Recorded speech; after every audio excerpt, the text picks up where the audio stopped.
नमस्कार, मैं हूं राजेंद्र तिवारी और आप देख रहे हैं अनब्रेकिंग लाइव।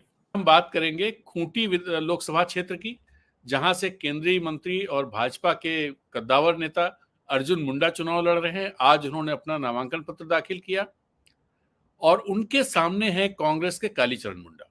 कालीचरण मुंडा ने भी अपना नामांकन पत्र दाखिल किया। अर्जुन मुंडा के नामांकन के लिए राजनाथ सिंह आए थे, जो केंद्रीय रक्षा मंत्री हैं, और कालीचरण मुंडा के नामांकन में यहाँ के मुख्यमंत्री, झारखंड के मुख्यमंत्री चंपाई सोरेन, जो कांग्रेस के प्रभारी हैं झारखंड के, गुलाम अहमद मीर, और कांग्रेस प्रदेश अध्यक्ष राजेश ठाकुर मौजूद। चर्चा शुरू करें उससे पहले मैं रोज की तरह आपसे फिर अनुरोध करना चाहूंगा, यदि आपको हमारी चर्चा अच्छी लगती है, हमारी बातचीत अच्छी लगती है, तो कृपया इस वीडियो को लाइक जरूर करें और अपने सोशल मीडिया प्लेटफॉर्म पर, व्हाट्सएप ग्रुप्स में अपने मित्रों परिचितों के बीच इसको शेयर करें। इससे हमारी मदद करेंगे आप। और हमारे चैनल अनब्रेकिंग को सब्सक्राइब करना ना भूलें। यदि सब्सक्राइब कर रखा है तो इसके लिंक को भी अपने मित्रों परिचितों रिश्तेदारों के बीच में शेयर करें, व्हाट्सएप ग्रुप्स में शेयर करें, और साथ में अपनी एक टिप्पणी भी लिख दें कि आपको इस चैनल में क्या अच्छा लगता है और क्यों इसे सब्सक्राइब किया जाना चाहिए। इससे जो बातें हम यहाँ करते हैं ज्यादा लोगों तक पहुंच सकेंगी और हमें ताकत मिलेगी, हमें अच्छा लगेगा। तो खूंटी में आज, जैसा हमने आपको बताया, कि केंद्रीय कृषि मंत्री, आदिवासी विकास मंत्री अर्जुन मुंडा, जो झारखंड में भारतीय जनता पार्टी का एक तरह से चेहरा भी हैं और सबसे बड़े नेता है, 3 बार मुख्यमंत्री रहे हैं वो यहाँ पर, उन्होंने नामांकन दाखिल किया और उनके सामने है कांग्रेस के कालीचरण मुंडा। कालीचरण मुंडा पिछली बार भी उनके सामने खड़े थे और सिर्फ 1500, लगभग 1500 वोटों से हारे थे। अर्जुन मुंडा दरअसल पिछले 5 साल में उनका कद जिस तरह से बढ़ा है, आप इससे समझ सकते हैं कि उनके चुनाव क्षेत्र में 2 बार प्रधानमंत्री पिछले विधानसभा चुनाव के दौरान ही आए, और इस बार भी उनके नामांकन पर केंद्रीय रक्षा मंत्री राजनाथ सिंह आए, और आने वाले दिनों में प्रधानमंत्री का दौरा भी खूंटी में होना तय है। तो आप इससे अंदाजा लगा सकते हैं कि अर्जुन मुंडा का कद झारखंड भाजपा में कितना है और केंद्र में उनका कद क्या है, और एक तरह से वो भारतीय जनता पार्टी के आदिवासी चेहरा भी हैं। तो इसलिए वो बहुत महत्वपूर्ण है, और आदिवासियों का इशू बहुत उठा हुआ है।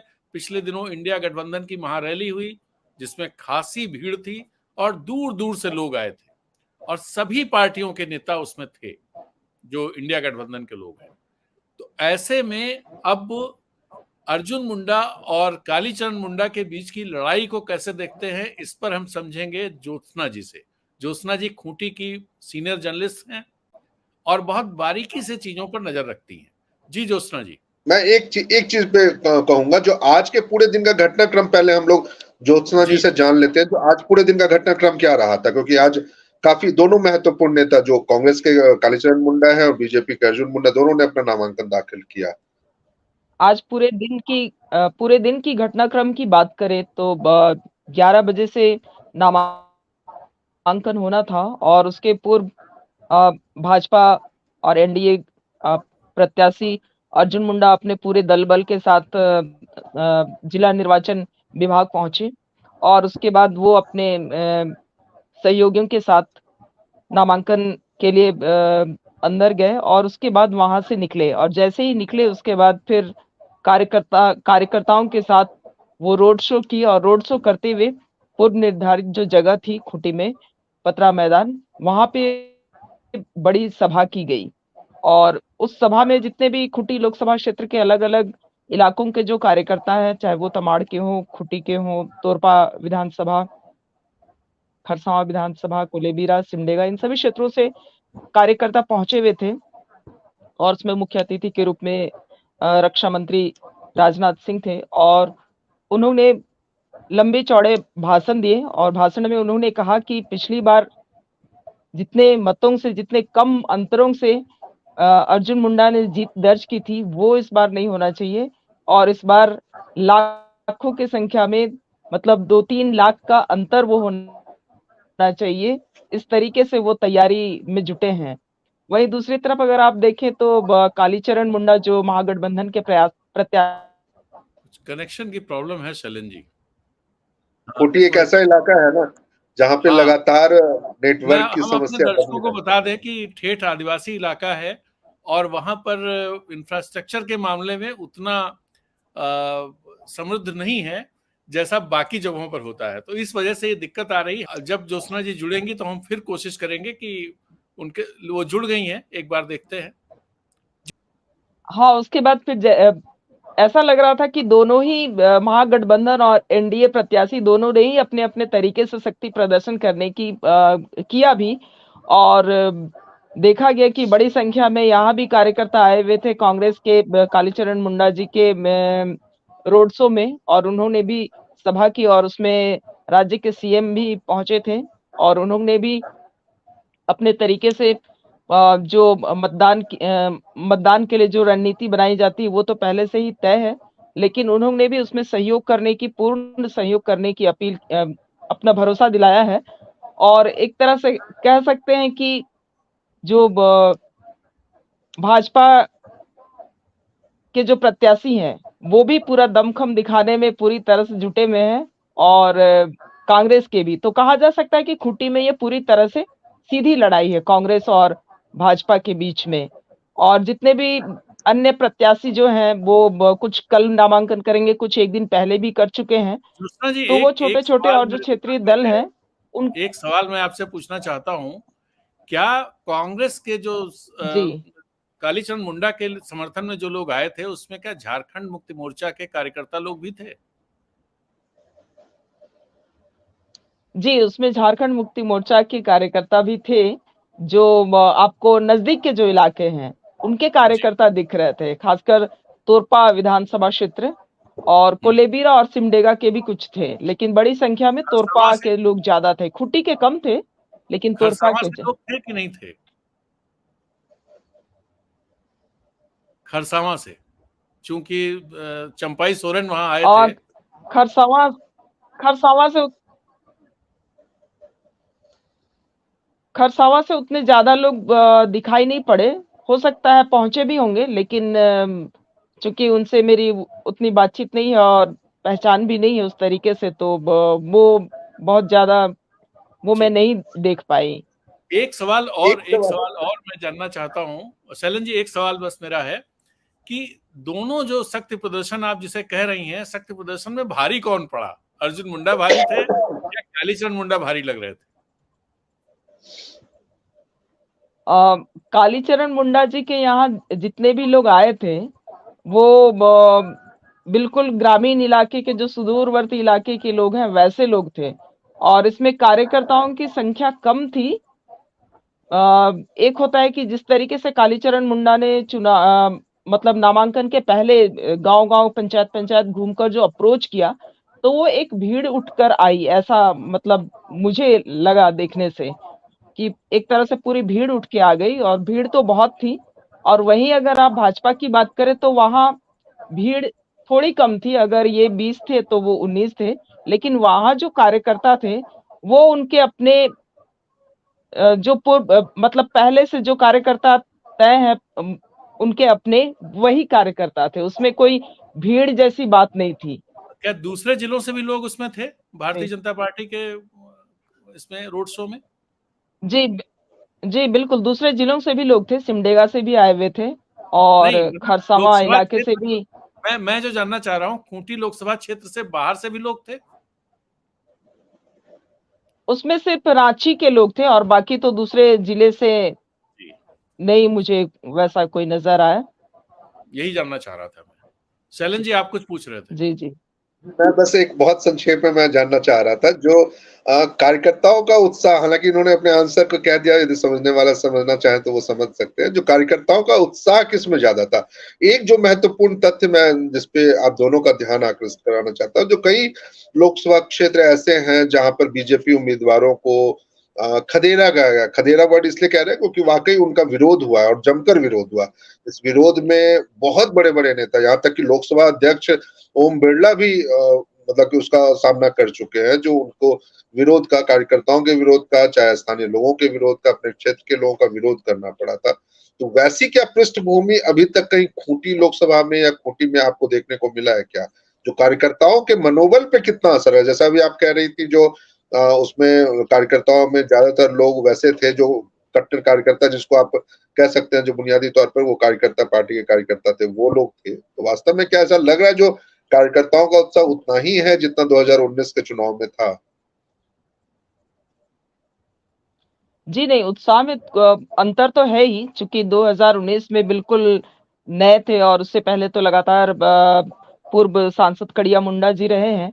और पहली बार जब अर्जुन मुंडा जी आए तो उसमें लोगों का उत्साह एकदम से अलग था और उसमें ज्यादा उत्साह लग रहा था।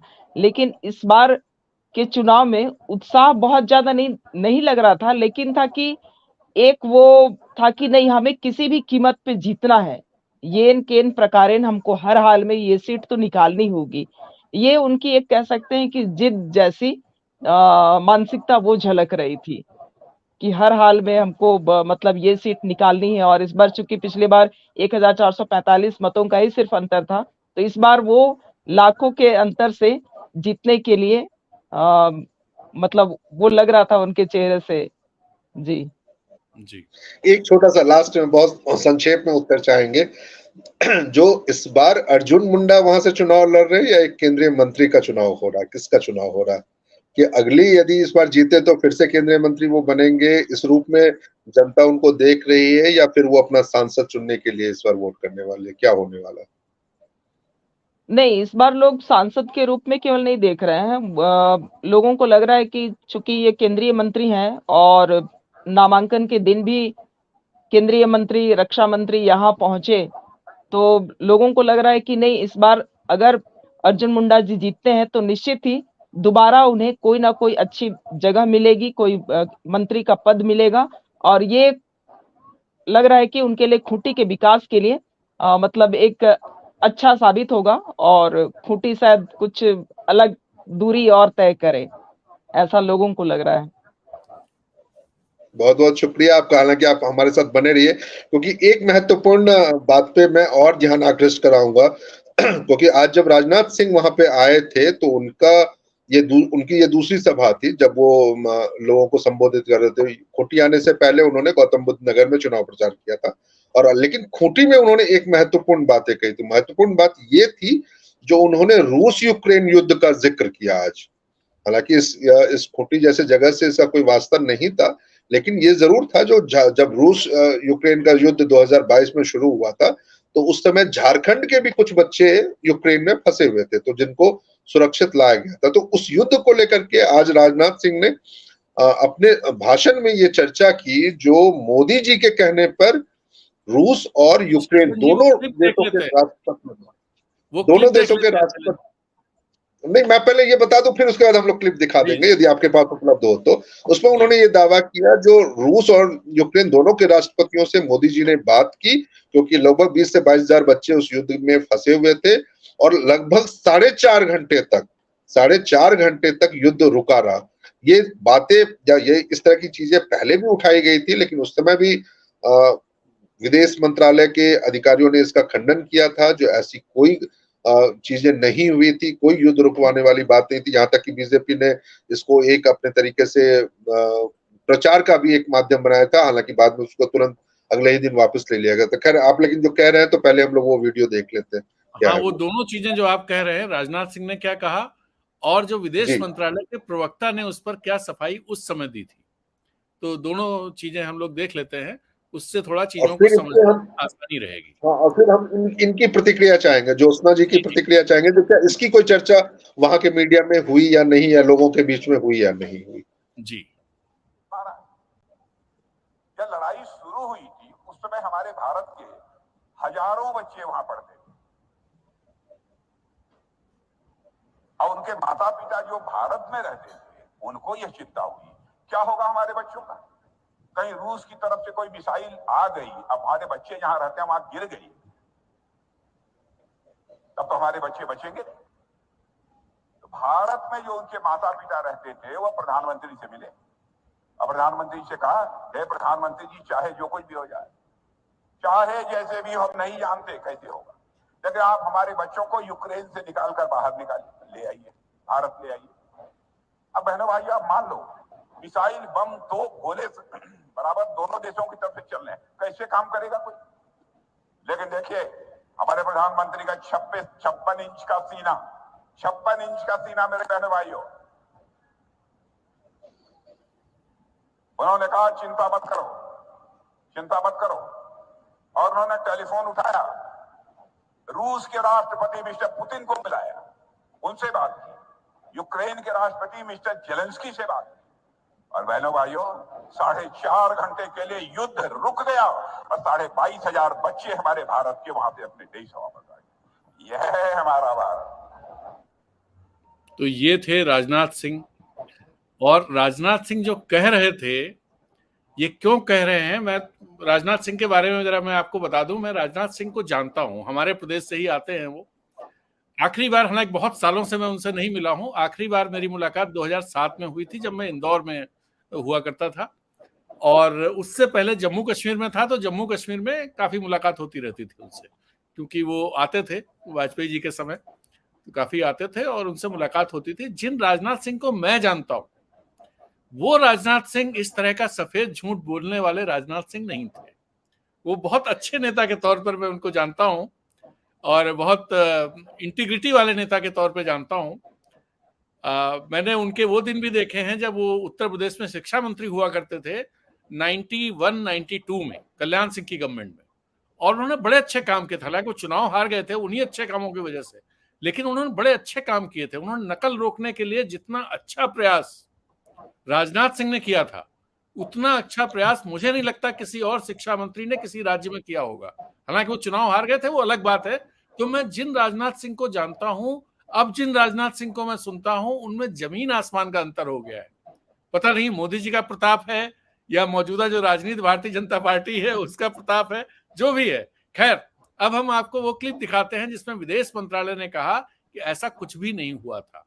आप, इसलिए यह महत्वपूर्ण है कि देश का रक्षा मंत्री ये बात बोल रहा है और देश के विदेश मंत्रालय का एक IFS अफसर उसका खंडन कर रहा है। तो ये इस तरह से ये सरकार चल रही है। इस पर यह भी सोचने की जरूरत है कि ये कैसी सरकार है जहां पर, हाँ मैं वो क्लिप दिखा रहा हूं आपको, क्योंकि पहले ही आपने कह दिया जो सफेद झूठ बोल रहे हैं।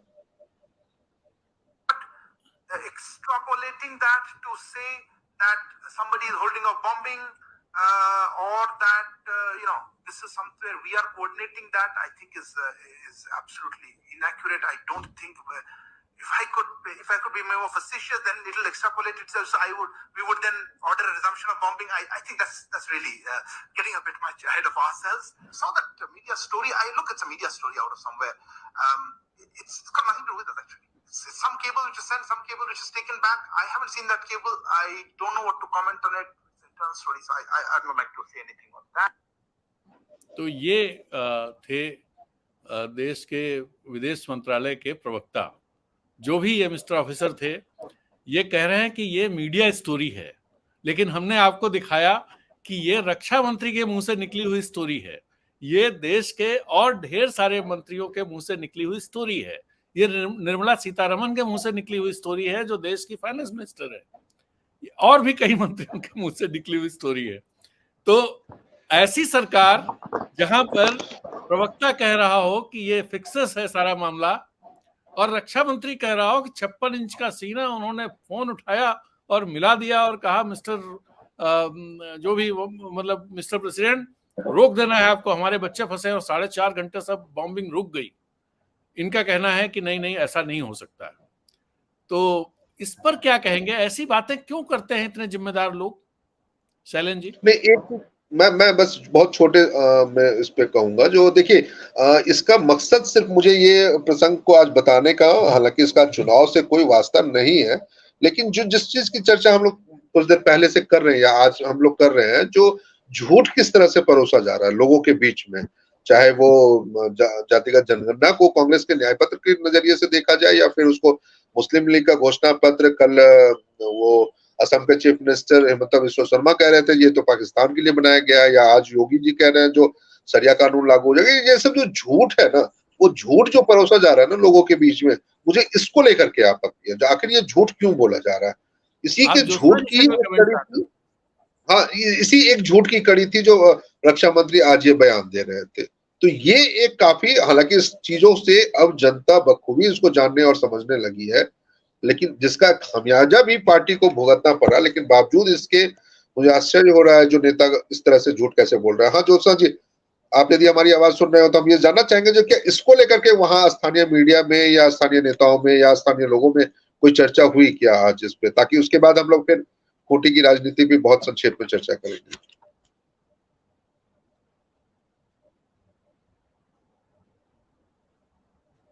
ज्योत्सना जी आवाज सुन पा रही हैं आप? हेलो, आवाज आ रही है क्या? हाँ आ रही है। हाँ जी, आपकी जी आवाज जी। आ रही है। एक तो वहां जिस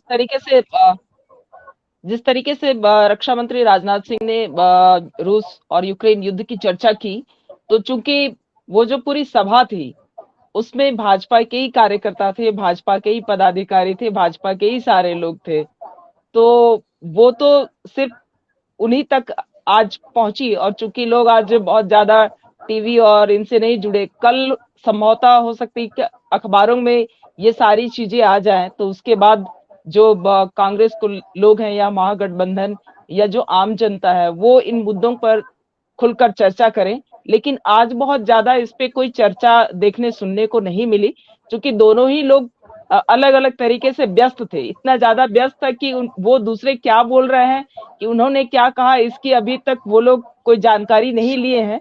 और सिर्फ अभी वो लोग अपने अपने तरीके से किस तरीके से तैयार हैं और कैसे हमको मैदान में दौड़ लगानी है और हम कैसे तेज पहुंचे, सिर्फ आज लोगों को उसकी चिंता थी, दोनों खासकर भाजपा और कांग्रेस महागठबंधन को। तो इसलिए कल संभवतः नेताओं में इन सभी चीजों को, चूंकि कई मतलब 5-6 बातें प्रमुख रूप से राजनाथ सिंह ने आज वहां के मंच से कही। एक तो भगवान बिरसा मुंडा को लेकर, खूंटी को किस तरह से मान सम्मान दिलाया उसको लेकर उन्होंने मंच से कहा। और उसके बाद फिर झारखंड राज्य कैसे गठित किया भाजपा ने, उसकी चर्चा की। साथ ही जनजातीय मंत्रालय खूंटी के हिस्से में एक तरह से कहें वो कैसे मिला, और जनजातीय मंत्रालय और कृषि मंत्रालय के द्वारा किस तरीके से पूरे केवल खूंटी ही नहीं, केवल झारखंड ही नहीं, पूरे देश को किस तरह से एक अलग पहचान दी जा रही है और उसके लिए अलग तरीके से काम की जा रही है। साथ ही उन्होंने ये भी कहा कि पहली बार जो बिल्कुल हाशिए में थे, जो असुर, बिरहोर, बिरजिया, नगेसिया, इस तरीके के जो हैं जितने भी बिरहोर कैटेगरी के लोग हैं, उनको उन तक प्रधानमंत्री ने प्रधानमंत्री जनधन योजना की शुरुआत की। तो इस तरीके से एक एक योजनाओं को उन्होंने गिनाया और उनका कहना था कि ये सारी योजनाएं और इस तरीके की जो नीतियां हैं वो सिर्फ और सिर्फ भाजपा कर सकती है। जी जी शैलेंद्र जी, और कुछ आपको? नहीं, बिल्कुल, देखिए ये काफी महत्वपूर्ण है, क्योंकि हालांकि उन्होंने योजनाओं की चर्चा तो की, लेकिन आज एक बयान शायद ज्योत्सना जी को भी अवगत होगा, जो एक बयान कालीचरण मुंडा जी का ये भी आया था चुनाव में, जब उनसे ये कहा गया, जो बीजेपी का ये दावा है जो जनजातीय समाज के लिए उन्होंने बहुत कुछ किया है, राष्ट्रीय व्यापी एक पहचान भगवान बिरसा मुंडा को उन्होंने देने की कोशिश की, क्योंकि बीजेपी ने ये प्रॉमिस किया जो 2025 का वर्ष जो होगा वो जनजातीय वर्ष के रूप में हम मनाएंगे। तो उसी को लेकर के जब ये सवाल पूछा गया था कालीचरण मुंडा जो कांग्रेस के प्रत्याशी हैं उनसे, तो उन्होंने ये सवाल खड़ा किया, सामने से पूछा उलट के, जो आखिर बीजेपी ने बीते 23-24 सालों में अलग झारखंड बनने के बाद से ऐसा कौन सा काम कर लिया है बिरसा मुंडा जी के नाम पर जिसकी पहचान आज सार्वजनिक रूप से बताई जा सके। क्योंकि उन्होंने इसके साथ एक महत्वपूर्ण तथ्य यह जोड़ा, जो कांग्रेस ने यहाँ पर कम से कम खूंटी में एक बिरसा कॉलेज है वहां पर जो उनके बिरसा मुंडा के नाम से है, या फिर रांची में बिरसा कृषि विश्वविद्यालय बनाया था जो बिरसा मुंडा के नाम पर है, बिरसा एयरपोर्ट बनाया गया। तो ये 3-4 चीजें जिसकी उन्होंने चर्चा करते हुए दावा किया, जो या फिर एक खूंटी में झारखंड का इकलौता मृग विहार है, बिरसा मृग विहार है, डियर पार्क है, जो वो काफी उसमें भी मतलब की अलग अलग बहुत सुंदर जगह है वो। हिरण प्रजाति के कई जानवर हैं वहां पर, पशु हैं वहां पर, तो काफी महत्वपूर्ण है। तो ये इतने ऐसी चीजों की उपलब्धियों को गिनाते हुए उन्होंने कहा जो कांग्रेस ने ये दिया है झारखंड को, लेकिन बीजेपी बताए जो वो बिरसा मुंडा के नाम पर उन्होंने झारखंड को क्या दिया है। तो ये एक अलग महत्वपूर्ण मुद्दा हो सकता है, या चीजें वो बयानों को लेकर के हो सकती है।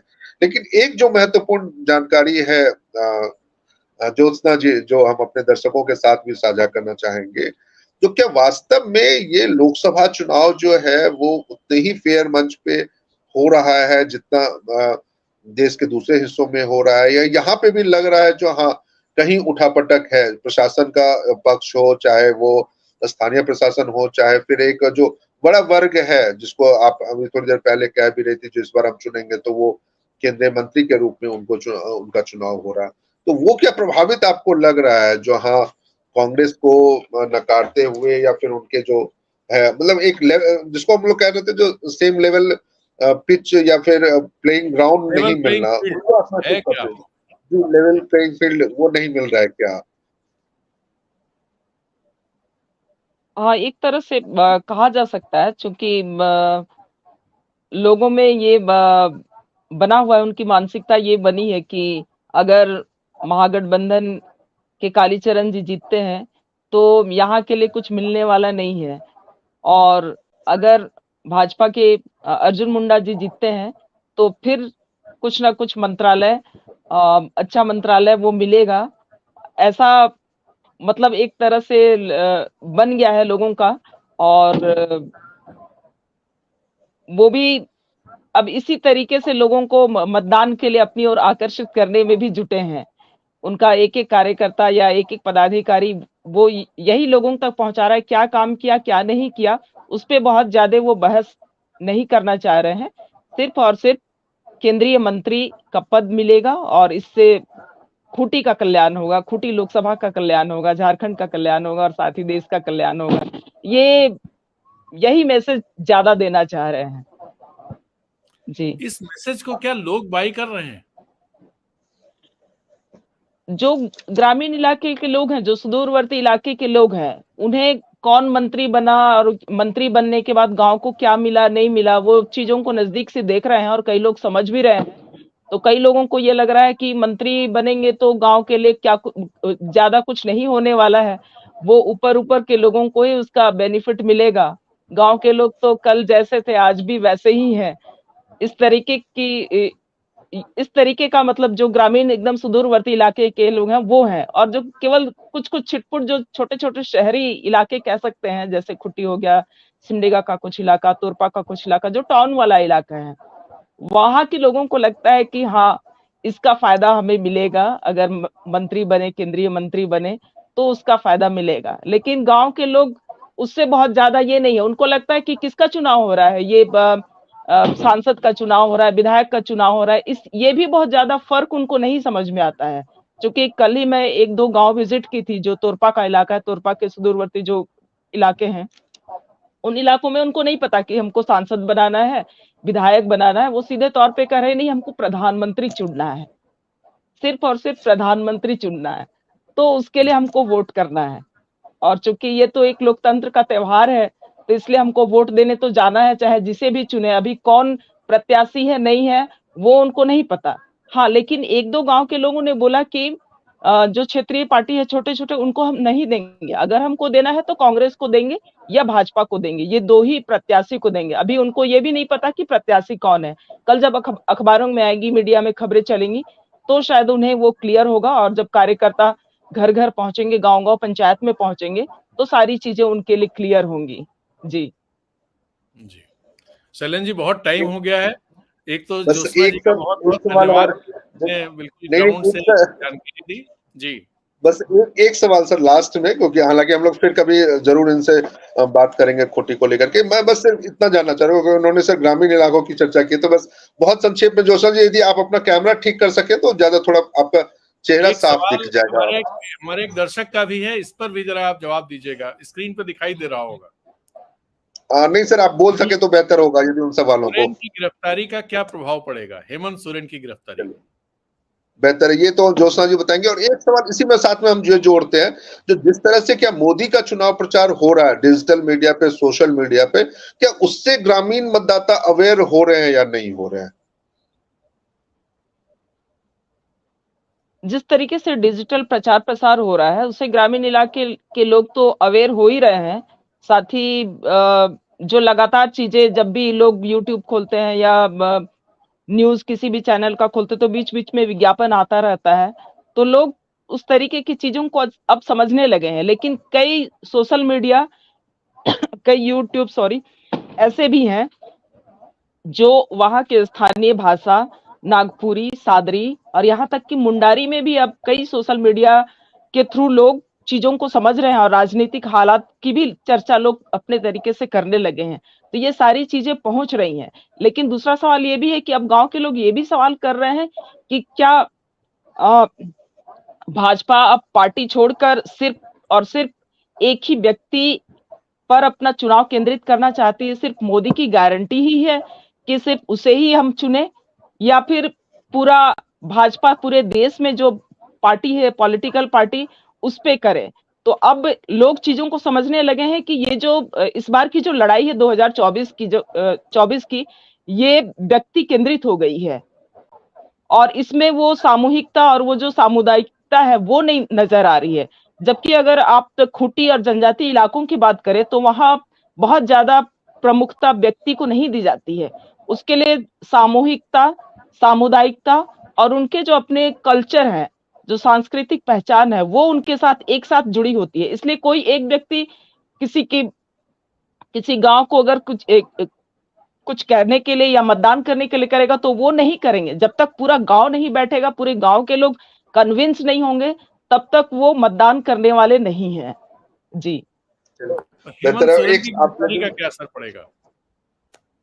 जी, मोदी जी का असर नहीं, हेमंत सोरेन पड़ेगा, की लेकिन गिरफ्तारी का। हेमंत सोरेन की गिरफ्तारी का असर तो पड़ेगा ही, क्योंकि गांव में लोग आज भी बहुत सारे लोग उनके झंडे लेकर आए थे और जिस तरीके से अभी उनकी पत्नी कल्पना सोरेन जी मुखर होकर मंचों में आती रही हैं और वो लगातार भाषण भी जिस तरीके से दे रही हैं और लोगों से निवेदन भी कर रही हैं, तो उसका असर तो पड़ेगा ही और जबरदस्त असर होगा। जी, बहुत बहुत शुक्रिया ज्योत्सना जी। तो आपका बहुत बहुत धन्यवाद। शैलेंद्र जी, आपका भी बहुत बहुत धन्यवाद। और मैं एक बार अपने दर्शकों से आग्रह जरूर कर दूं कि यदि आपको हमारी बातचीत अच्छी लगी हो तो कृपया इसे अपने सोशल मीडिया प्लेटफॉर्म्स पर शेयर जरूर करें। इससे ये बातचीत ज्यादा लोगों तक पहुंच सकेगी और हमको उससे ताकत मिलेगी।